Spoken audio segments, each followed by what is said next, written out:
prettiest thing I ain't never in all my born days. How'd an old mountain goat like me ever get a young'un like you? You're a queen. That's what you are in that shiny dress standing there. You're a queen. Feel it, Paul. It's slicker than a toad's belly. I'll get it if it ain't. What kind of dress they call that? Well, this is what you call a ball gown. A ball gown? Well, you's even catching on to what they's named. Well, Miss Hathaway, she pinned a piece of paper onto every dress she got me, telling what it was for. You better tote along the shotgun and keep fellas away. Oh, no, Paul. That's what I'm going out for, to meet some fellas. Hallelujah. You know, you're going to find out something I've been saying is the truth. You don't have to dress up in boys' clothes to have fun with boys. I'm going to keep my promise, Paul. I ain't going to wear nothing but dresses for 3 whole days. And I'm going to keep my promise, too. If you don't have just as much fun as you did climbing trees and wrestling, you can go back to wearing your pants and shirt. Goodbye, Paul.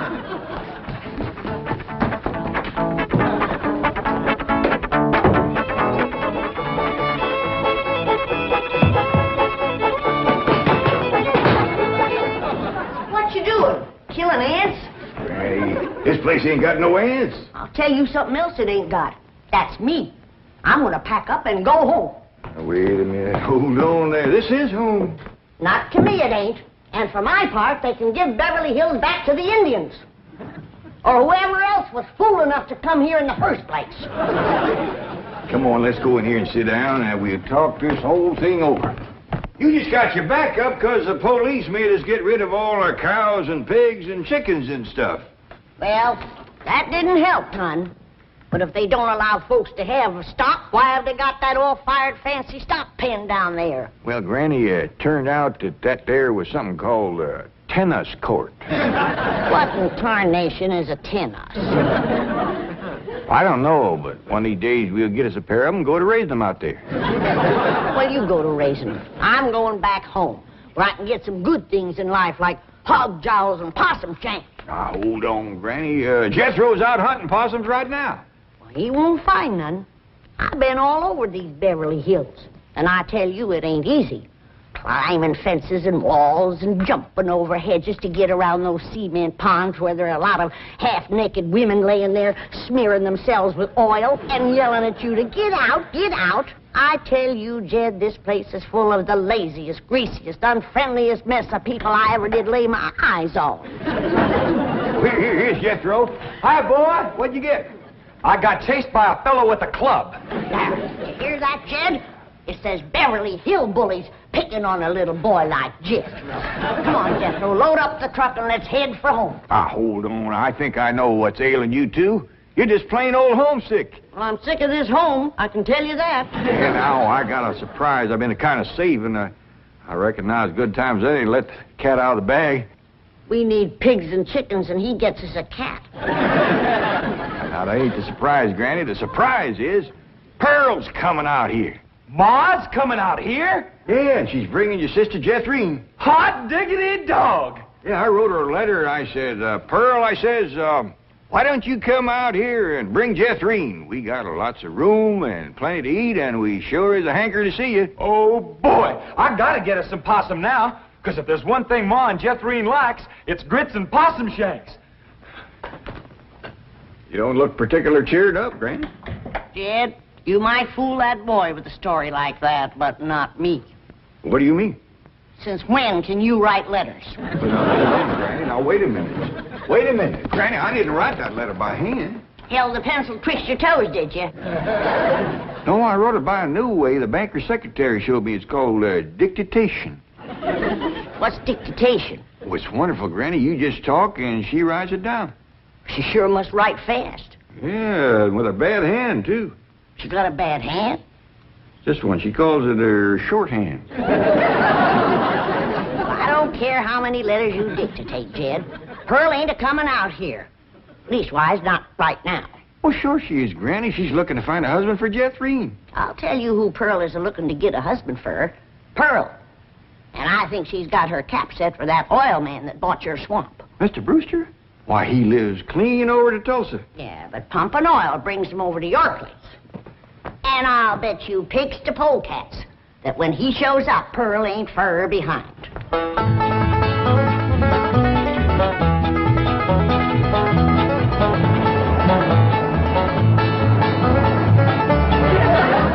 There he is.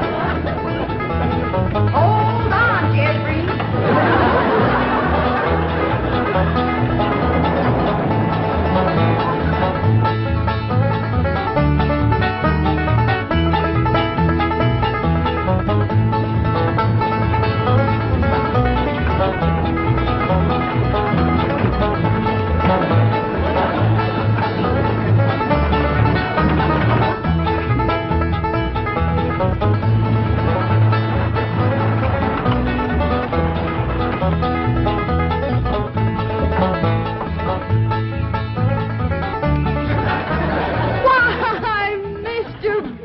Of all people, fancy meeting you here. Small world, ain't it? Yes, it certainly is. Oh, this here's my daughter, Jethreen. This is Mr. Brewster, dear. I'm pleased to meet you, young lady. Hi. May I give you a hand, Mrs. Bodine? Oh, thank you. You stay in the buggy, dear. Careful now. There we are. Well, I see you girls are on your way to a Halloween party. What kind of party? Halloween. What's a Halloween? You don't celebrate Halloween here in the hills? Well, I never heard of it. What's it like? Well, it's an occasion where everyone gets dressed up in their most beautiful clothes. Oh, these old things, they're just something I threw together myself. Well, they look like they came from Saks. Well, they didn't. I made them with store-bought yard goods. Didn't I, Jethreen? Yes, sir. What brings you girls here on this beautiful Indian summer day? Following you. we was headed this way anyway. I promised to keep an eye on the old home place for Cousin Jed, remember? Mm. Oh, I hope he won't mind that I had a telephone put in the cabin. You see, we're using it as a sort of a field office. Oh, he won't mind. Especially if you would show it to me and I could see for myself that there was no damage done to the cabin. Well, that's quite all right. Come along, huh? Stay in the buggy, dear. Well, perhaps you'd like to stretch your legs. They're long enough now. Jethreen's awful tall for age. She takes after her father. Her late father, that is. I'm a widow. Yes, I believe you told me. Oh, that's right. That's when you told me you was a widower. Yes. You, still are, I suppose. A widower? No, yes. Stay in the buggy, dear.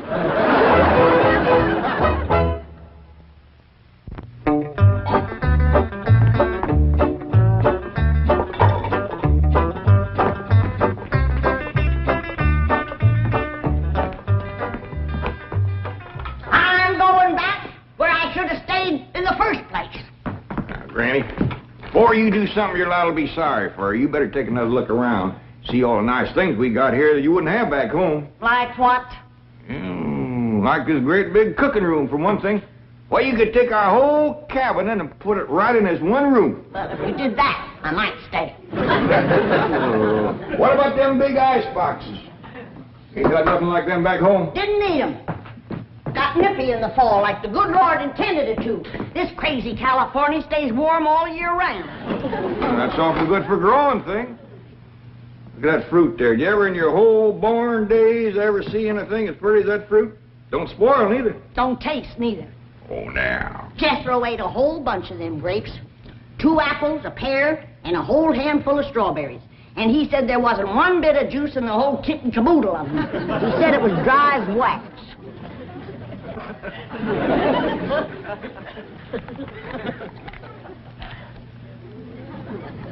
Here's a mighty dry and gummy. Maybe you ain't supposed to eat this fruit. That's the trouble with this miserable place. You ain't supposed to do nothing. You ain't supposed to have cows or pigs or chickens. You ain't supposed to fire up the still and make a little moonshine whiskey. Answer me, what can you do in this Beverly Hills? Well, you can do lots of things, Granny. Things you couldn't do back home. Name one. Well, you can call up your friends on the telephone. No, you can't. Why not? 'Cause we ain't got no friends, that's why not. There ain't been one neighbor come a-calling on us since we moved in here. Oh, so that's what's ailing you. Nobody's been coming to call. Well, now you got to remember what Pearl said. This here is Beverly Hills where the movie stars live. What's that got to do with it? What's that got to do with being friendly? Nothing. I just thought it might sidetrack you. Well, it didn't. Movie stars are people just like us, ain't they? Yeah, certainly it's prettier. Wouldn't it be worth waiting for if one of these days there come a knock on the door and we go to answer it, and we open up the door and standing there would be Mary Pickford. Mary Pickford? Yeah, with the golden curls hanging down her back and her pretty little rosebud mouth saying friendly things like, howdy there, I'm Mary Pickford. Oh, you'd say to that? I'd say, who's Mary Pickford? That's right. Granny, she's America's sweetheart. You know that movie house where Pearl plays piano on Saturday nights? I heard of it. Well, she says little old Mary is everybody's favorite. Well, tell me this. If Mary Pickford moved in that little cabin down the creek from us back home, what would we do? Oh, we'd have gone calling and brought her over a mess of pone and skinned possum. Yeah. And has Mary Pickford brought us a mess of pone and skinned possum? No, she ain't. You gotta remember, Granny, she probably spends 4 or 5 hours a day just fooling with and combing that beautiful curls hangs clear down Uncle to... Jan! Well, hello, Jethro. What'd you get this time? I got arrested. Yeah. Policeman, he took my gun away. He said they don't allow hunting in Beverly Hills. That does it. That does it. Then he pointed to old Duke here. He said, that dog had his rabies shot? And I said, no, sir, that dog ain't had nothing shot. I'm careful with a gun. What'd he say? He said, oh, a wise guy, huh? So he put Duke and me in his police car. But we jumped out and run. Oh, is Ma and Jethro here yet? No, well, they ain't a-coming. Now, if you want to see your ma and your sis, you pack up that truck, and you and me will skedaddle back home where folks is friendly. Now, Granny. Doggone if she ain't the muliest little woman. Granny, now just a minute. Now, Granny, will you just let me say one thing? Well, you be quick, 'cause I got a long trip ahead of me. Granny, I know it ain't been easy for you out here. New things is always vexing, especially at your age, but I'm bound and determined to keep this family together. And if you go back to the hills, we's all going with you. Now, I'm asking you please to stay. Not for my sake, but for Ellie Mae. Granny, what this place has done for her is a plain miracle. Why, that wild Injun has become a grand lady. I wish you could have seen her go out that door looking like a queen in a picture book. I tell you, I just wanted to sit down and bawl, the way you done when I married her ma. Now, she's just... She's out there now. Now, just wait, Granny. Wait till you see. In here, Ellie Mae. Huh? You sure was right. Oh, hi, Granny. You don't have to wear boys' clothes to have fun with boys. Mae, you promised me you wouldn't wrestle. I ain't been wrestling. Then what have you been doing in your ball gown? Doing what I'm supposed to do, playing ball. Oh, I made 2 touchdowns and kicked 3 field goals.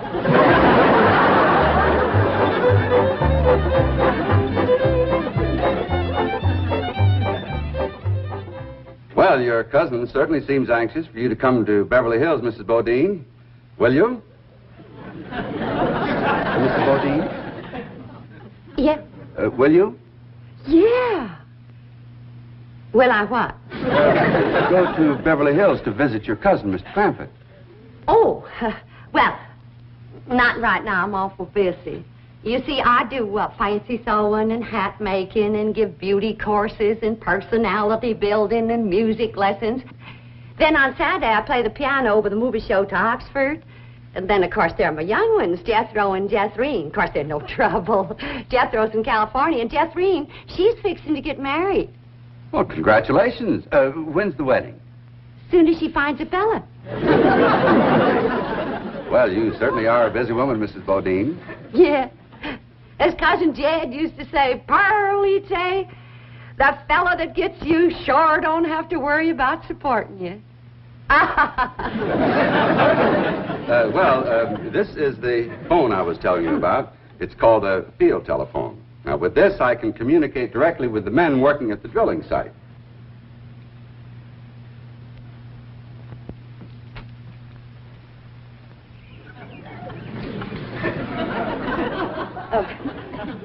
Any young men down there?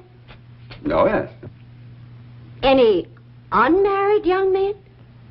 I'm sure there are.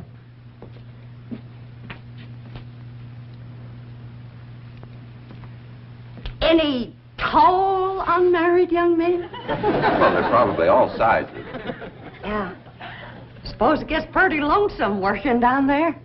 Well, it's very likely. This is rather an isolated area.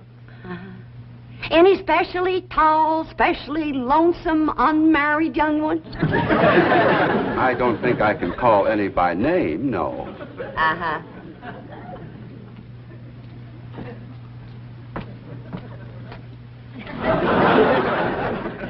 Well, I was just wondering.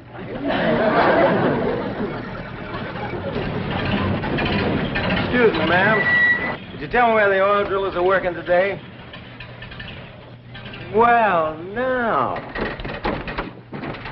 What have we here? Rebecca of Sunnybrook Farm, and pretty, too. You know what, honey? I got something here just for you. A genuine French garter imported all the way from Paris, France. They usually sell for 50 cents, but, honey, you can have it for a quarter. Listen, honey, I'm going to be around a couple of days. You busy Saturday night? Well, you are now. And there's a dance over in Hooterville. Ooh-wee! I bet you're an armful of mama. I mean it, honey. I like big girls. You just do things to me. You carry me away. All right. Hey, what's going on here?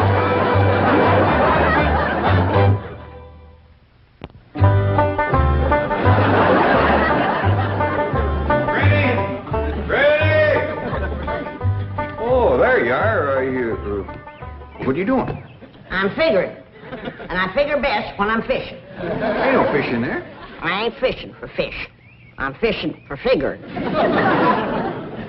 what kind of figuring you fishing for? I'm fishing to figure how I can get home. Now, Granny, I've been doing some figuring, too. And you know, I think I got it figured out how come the neighbors ain't come to visit us. I'm listening. Well, I got it figured. Out here in Beverly Hills, instead of them coming to see us, we go to see them. How come? Oh, I don't know how come. That's just the way I got it figured. Mighty convenient figuring. Granny, it wouldn't do no harm and to give it a try. A lot of things are different out here. Well, I'll fish on it for a spell. Take possum. Feet like a whale.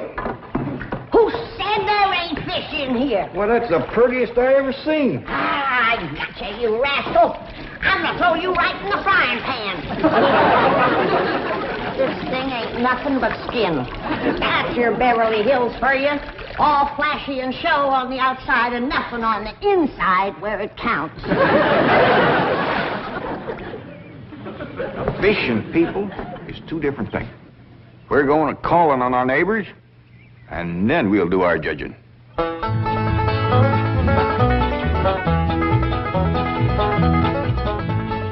Well, let's see now. Which neighbor shall we call on first?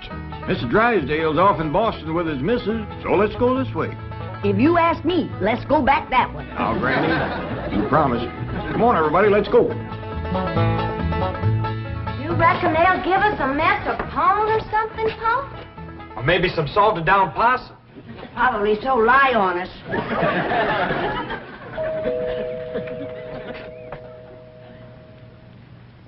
I'm not expecting anyone, Agnes.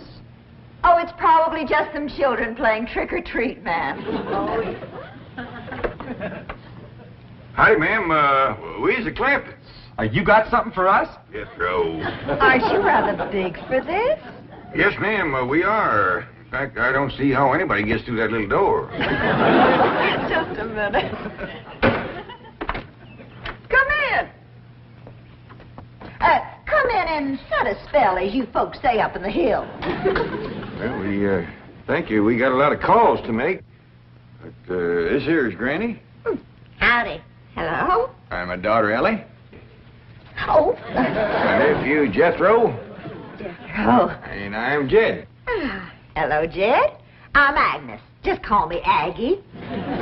Mighty nice place you got here, Aggie. Oh, shucks, 'tain't nothing but a heap of bricks, but we call it home. Well, sure is nice to meet up with you. Oh, now wait just a minute. I got something for you. Wait a second. Here you go, Granny, and Ellie, that's you, and Jethro, you and Jed. There. Yeah, thank you. That's mighty neighborly of you. And you must come and see us sometime. Yeah, we'll go hunting together. Hey, Aggie, you like to play football? Love it. Well, there's a whole bunch of fellas that plays in the pasture down the way a piece. And they'd like it just fine if I could bring some more girls along. I don't think... Please, can we go out now? Not yet, children. Not till it gets dark.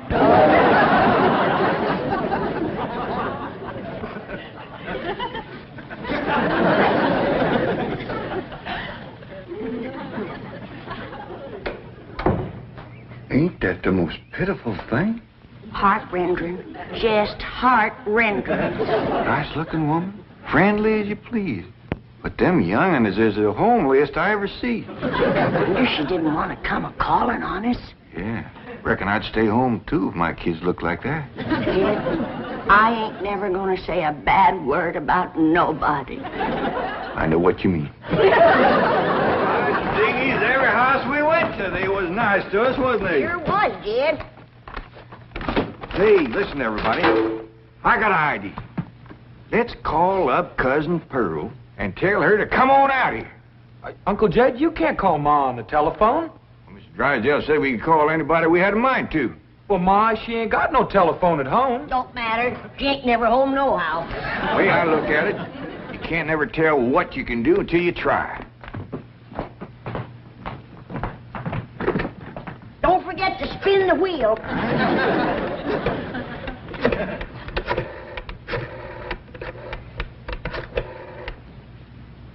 Howdy, ma'am. I want to talk to Pearl Bodine back in Oxford. That's right, operator. J.D. Clampett in Beverly Hills. Oh, Jed's sure gonna be surprised to hear me talking at him on this thing. Oh, they're ready to make the connection. Hello? Jed! Is that you, Jed? You betcha it is. Hello, Pearl, you old rascal. What you doing down there? Hi there, Aunt Pearl. This here's Ellie. Jethro talk in a minute, but first I want to say something. You gotta come out here to Beverly Hills and bring Jethro. If she can't get a husband out here, there ain't no hope. You ain't never seen so many homely young'uns in all your born days.